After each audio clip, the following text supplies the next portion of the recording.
나락으로 떨어지는 삶. 에밀 졸라. 목로주점. 소설은 결국 인간 상상력의 소산이다. 하기야 인간의 모든 것은 인간 상상력의 소산이다. 그러므로 소설은 인간의 전부이다. 인간에게 상상력이 없으면 여타의 동물들과 조금도 다르지 않을 것이다.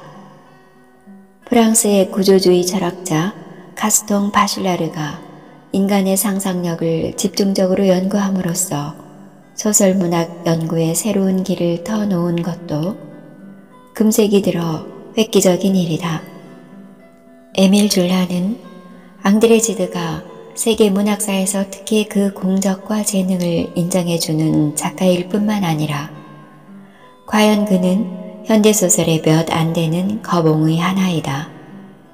에밀 졸라의 방대한 작품 세계를 아무리 간략하게 줄인다 하더라도 이 지면에 그의 세계를 다 표현하는 것은 불가능하다. 그러나 그의 숱한 걸작들 중에 하나인 목로주점을 가지고 그가 왜 그렇게 위대한 작가인가를 간단히 언급해 보고자 한다. 에밀 졸라는 문학사적으로 자연주의의 창시자요, 옹호자요, 터줏대감격이다. 그는 실험소설론이란 문학이론서를 발표했는데 그것은 곧바로 자연주의 문학의 태동을 알리는 일종의 문학 선언문이었다.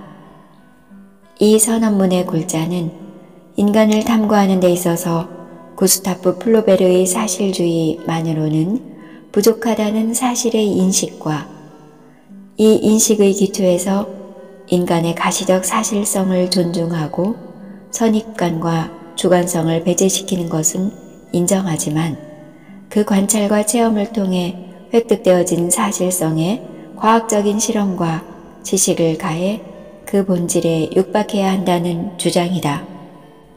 예를 들어 우리나라에서 자연주의 문학을 처음으로 소개하고 도입한 작가가 횡보 염상섭인데 그의 대표작은 표본실의 청개구리이다. 청개구리에 대해 잘 알기 위해서는 실험실에 넣어두고 관찰만 할 것이 아니라 때로는 그것의 껍질을 벗겨 여러가지 약품을 발라보기도 해야 한다는 것이다. 청개구리의 민첩성, 그것의 적응성과 거부 반응을 확인하기 위해서는 임상실험을 해야 한다는 주장이다. 졸라가 자연주의의 완성을 위해 그의 소설문학 속으로 끌어들인 실험도구는 다름 아닌 유전학이었다. 그는 한 가족을 이 유전학의 거대한 텃밭으로 몰고 가 여지없이 분석하고 종합함으로써 루공 마카르 총서 20권의 대소설집을 이룩하는 위협을 달성하였다. 오노레드 발자크가 자신이 살았던 루이 필립 시대를 인간 희극이라는 거대한 소설조로 그린 것과 마찬가지로 루공 마카르 총서는 졸라 자신이 살았던 제2 제정시대를 20권의 소설 속에 그려 남기고자 하는 야심에 찬 일대 기획이었다. 작품의 출발은 19세기 후반 아델라이드 푸크라는 여성으로부터 시작된다. 경미한 정신병력이 있는 그녀는 정원사 루공과 결혼하여 아들 피에르 루공을 얻지만 사별하게 된다. 이후에 그녀는 게으르고 알코올 중독자인 밀렵군 마카르와 동거하면서 위르실 마카르와 앙투안 마카르를 낳는다. 이들이 자라나 각기 소설의 주인공이 된다. 목로주점은 이 루공 마카르 총서의 제7권이다. 목로주점은 북파리 노동자의 거리에 위치한 선술집인데 졸라는 이 술집에 드나드는 노동자들을 놀라울 정도로 정확하고 흥미진진하게 관찰하여 소설을 만들어 나가고 있다. 여자 주인공 제르베즈는 앙투안 마카르의 딸로 원래 동부 프랑스의 부장송 출신이었다. 그녀는 세탁부였다. 세탁기와 세탁소가 없었던 시대라 세탁부란 엄연한 직업이 있었다. 제르베즈는 모자 제조공 랑티에와 결혼하였다. 아들까지 둘을 낳아 고향 부장송을 떠나 파리로 나왔다. 그러나 워낙 남봉꾼인 랑티에에게 버림을 받는다. 얼마 후 진실한 인간성의 벽돌공 쿠포와 결혼한다. 둘은 열심히 맞벌이를 해서 처음에는 안정과 행복을 누리게 되며 돈을 모아서 정식 세탁소를 차린다. 그러던 중 쿠포가 일하다가 지붕에서 떨어져 크게 다친다. 그는 병원에 입원하여 그동안 모아놓았던 몇 푼을 날려버린다. 게다가 술까지 입에 대기 시작하여 차차 술고래가 된다. 테오넬에서는 아예 일하러 나가지 않고 빈둥거리며 아내에게 얻어먹는다. 아내를 등쳐먹고 살아가는 남자의 전형으로 전락한다. 그녀도 지쳐버린다. 게다가 구포는 아내의 전남편 랑테에와 술친구가 되어 그를 집으로 데리고 들어온다. 제르베즈의 분노와 좌절은 극에 달해 결국 그녀는 허탈에 빠진다. 마침내 이 가정은 헤어날 수 없는 나락의 길로 빠진다. 쿠퍼는 알코올 중독으로 미쳐서 죽고 제르베즈는 굶어서 죽고 아이들은 뿔뿔이 흩어진다. 그중 맏딸이 나나인데 졸라의 본격적인 하층사회 장려소설인 나나의 주인공이 바로 그녀이다.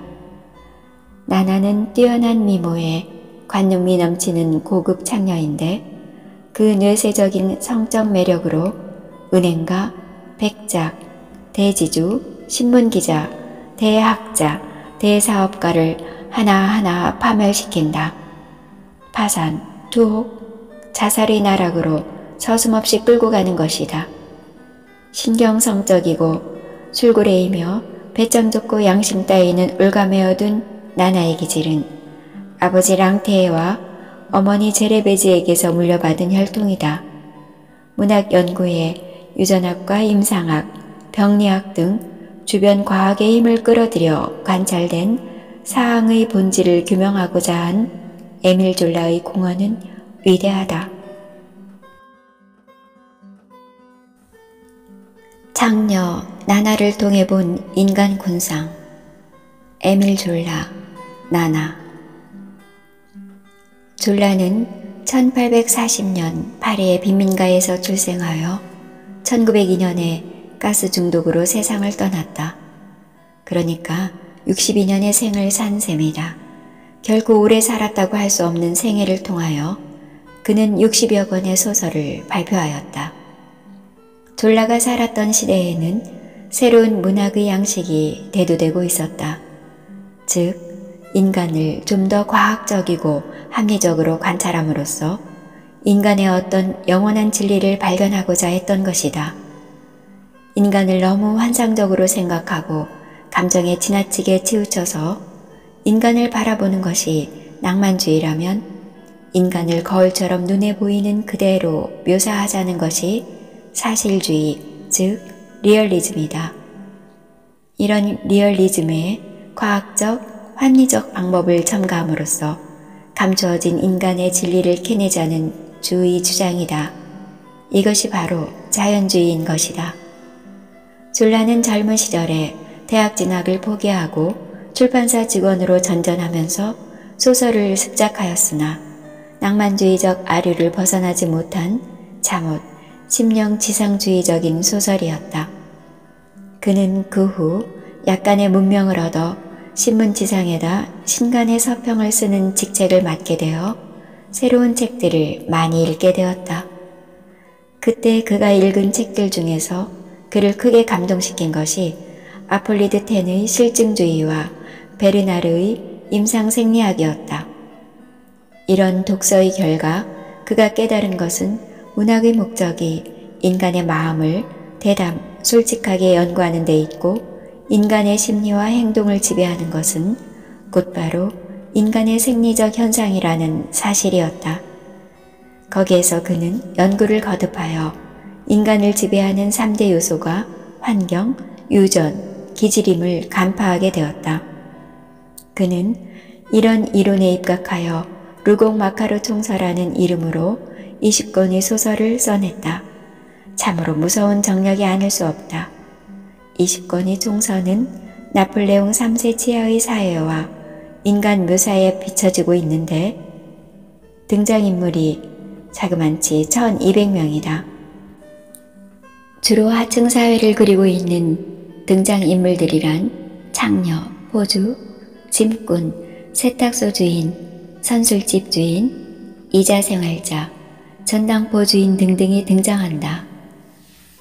성격적으로 육체적으로 어떤 결함이 있는 루공 집안과 마카르 집안이 결혼으로 맺어짐으로써 그들의 자손들이 어떤 파괴적인 자신의 삶을 살아가는가를 살피고 있다. 루공 마카르 총서 20권 중에서 제9권이 바로 나나이다. 이 총서를 꿰뚫고 있는 문학사상은 결국 인간의 심리와 행동은 오직 생리적인 욕구에 의해 결정된다는 것인데, 그것은 결론적으로 말해 야수와도 같은 성적 욕구와 걸귀와도 같은 식욕으로 압축된다는 것이다.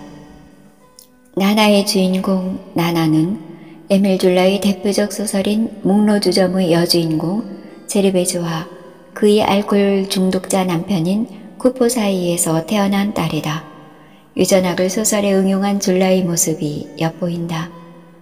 나나는 아버지에게서 알코올 중독의 유전을 이어받았고 어머니에게서 아둔한 머리와 쉰 듯한 목소리를 물려받았다. 그러나 나나는 기가 막히게 빼어난 육체미를 가지고 있었다.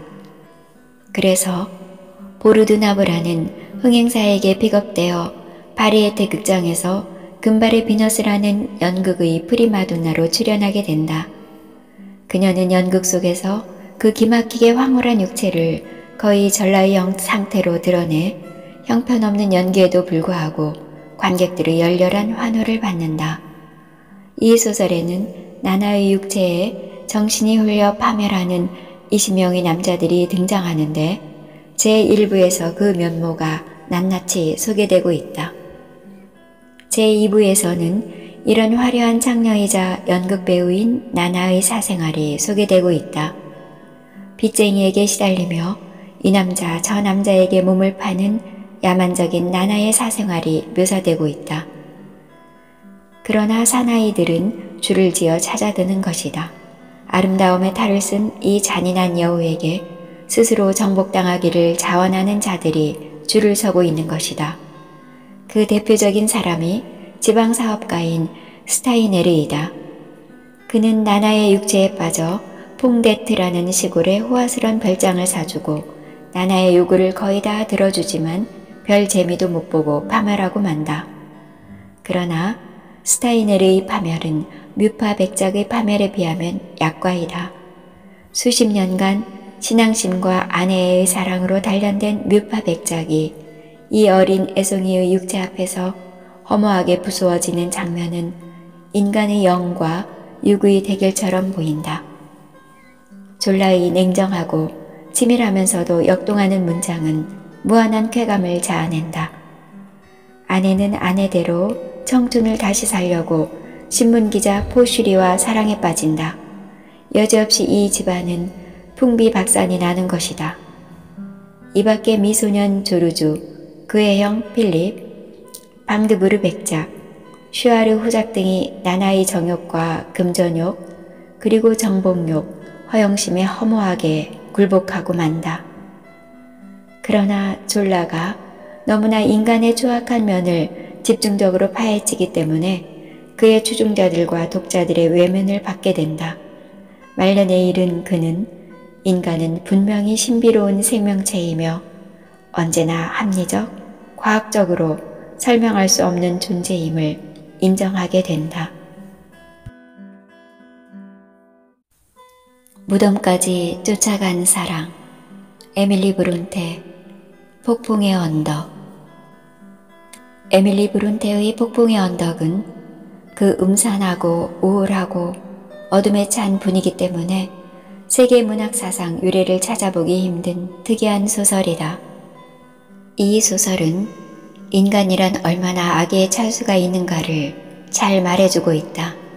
이런 점에서 주인공 히드클리프는 찾아보기 힘든 그야말로 유니크한 성격의 소유자이다. 사람이란 원래 자의식의 노예인 것이다. 다시 말해서 사람은 자기만을 생각한다고 보아야 한다. 인간의 갖가지 행동을 지배하는 그 잠재의식의 근저에는 자의식의 깊은 뿌리가 있다. 인간의 잠재의식은 곧바로 이 자의식의 뿌리가 지배하고 있는 것이다. 사실 이 소설은 인간이 얼마나 자의식의 포로가 되어 있으며 인간이란 얼마나 자기만을 위해 행동할 수 있는가를 일깨워준다는 의미에서 귀중하다고 볼 수 있다. 사람은 자기에게 웃어주는 사람에게만 웃음을 보내는 것이다. 왜냐하면 그는 자기만을 늘 생각하고 있기 때문이다. 그러므로 사람이란 자기 자신이 아닌 것에 대해서는 근원적으로 큰 관심을 가지고 있지 않다고 보아야 한다. 소설의 주인공 히스클리프는 거리를 떠돌아다니는 불황아였다. 언쇼가 그를 주워다 기른다. 그런데 언쇼에게는 캐서린이라는 미모의 딸이 있었다. 정상적인 교육을 제대로 받지 못했을 뿐만 아니라 성격적으로 편집광적인 히스클리프는 자신을 냉대하는 집안 식구들에 대해 증오의 감정을 키운다. 결국 이 소설은 히드클리프가 자신을 냉대한 이 집안 식구들에게 얼마나 처절하게 복수를 하느냐 하는 점을 내세우고 있다. 집안 식구들은 자신을 주워온 언쇼와 그의 딸 캐서린을 제외하면 전부가 히드클리프의 복수의 대상이 된다. 성장 과정에서 히드클리프와 캐서린은 서로 사랑하는 사이가 된다. 만약 그녀와의 사랑이 결혼으로 잘 연그러졌더라면 그의 무서운 복수의 감정은 싹트지 않았을는지도 몰랐다. 그러나 캐서린은 린트가의 장남 에드가에게 시집가게 된다.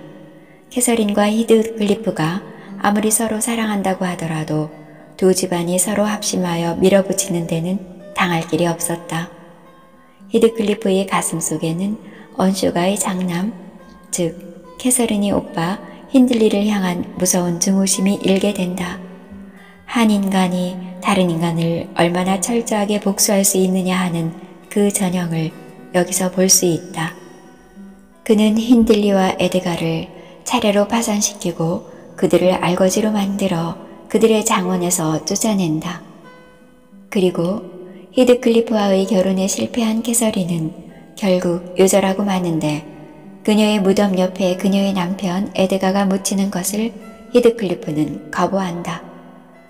어느 깊은 밤 캐서린이 무덤 옆에 도두어진 에드가의 무덤을 파헤치는 검은 그림자가 나타났다. 히드클리프였다. 그는 그 맷자리를 자신의 것으로 점찍어 두고 있었던 것이다. 무덤에 가서조차 히드클리프는 그의 첫사랑 캐서린을 잊지 못하고 있었던 것이다. 그것은 첫사랑을 잊었다, 잊지 않았다는 말로 표현할 수 있는 성질이 아니었다. 그는 무서운 열정으로서 그녀를 깊이 애모하고 있었던 것이다. 우물하고 야수적인 성격으로 보아 세계 문학사상 그 유례가 없는 히스클리프라는 인물에게 이렇게 집요한 사랑의 감정이 숨어 있었으리라 예측할 수는 없었다. 한 남자가 어떤 한 여자를 사랑하는데도 여러 가지 방법과 그 양상이 달리 있을 수 있다. 그러나 이렇게 철저하게 집요하게 한 여자를 사랑하기란 쉽지 않다. 히드클리프는 부자가 되어 돌아와 캐서린이 자기를 향해 가지고 있는 사랑이 변하지 않았음을 확인한다. 그는 첫 번째 단계로 캐서린과 결혼한 에드가의 누이 동생 이사벨라를 유혹하여 결혼한다. 결혼 후 그는 아내를 정신적으로 학대하여 그녀를 말라 죽게 한다. 그와 이사벨라와의 사이에는 린튼이라는 사내아이가 태어나는데 린튼은 에드가와 캐서린과의 사이에 태어난 캐서린과 결혼한다.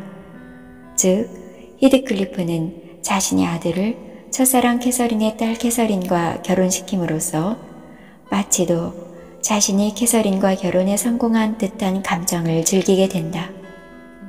히드클리프가 캐서린에 대해 가지는 사랑의 감정이 얼마나 절실한 것인가 하는 것을 엿볼 수 있다. 그러나 히드클리프의 아들 린튼은 곧 죽고 린튼의 아내 캐서린은 히드클리프를 학대한 장본인인 언쇼가의 장손 힌들리의 아들 헤어튼과 사랑이 싹트게 된다.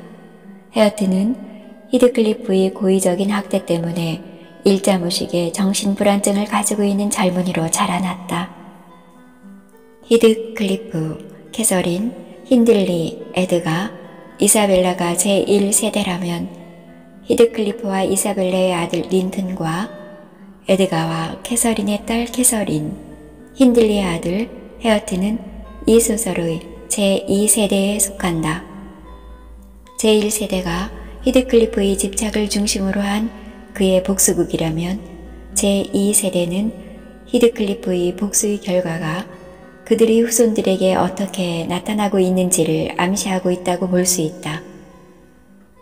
이러한 제1세대, 제2세대에 걸친 히드클리프의 무서운 복수극을 통해 독자가 느낄 수 있는 것은 이 소설의 저자 에밀리 브룬테가 사랑에 대해 가진 환상, 즉 사랑의 영원성에 대한 그녀의 간절한 기도이다.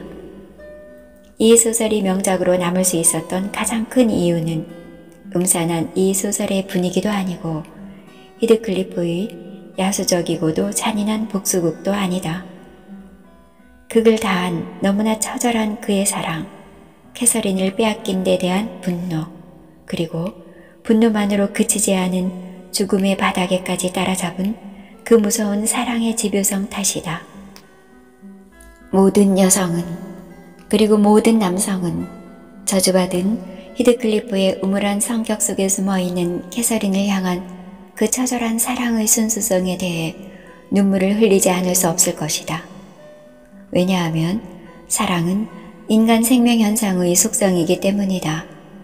여기에서 인간 생명의 속성이라 함은 자손을 잉태하고자 하는 본능적 갈구를 말한다. 더구나 생명을 잉태하여 10개월간 체내에 품고 있다가 출산하는 여성의 경우 사랑은 그녀들의 근원적인 속성이라 할 수 있다. 사랑, 그것은 여성적 기능의 전부는 아니라고 하더라도 가장 본질적인 것임에 틀림없다. 이 점에 바로 에밀리 브룬테의 폭풍의 언덕이 명작으로 오래오래 애독될 수 있는 원인이 있는 것이다.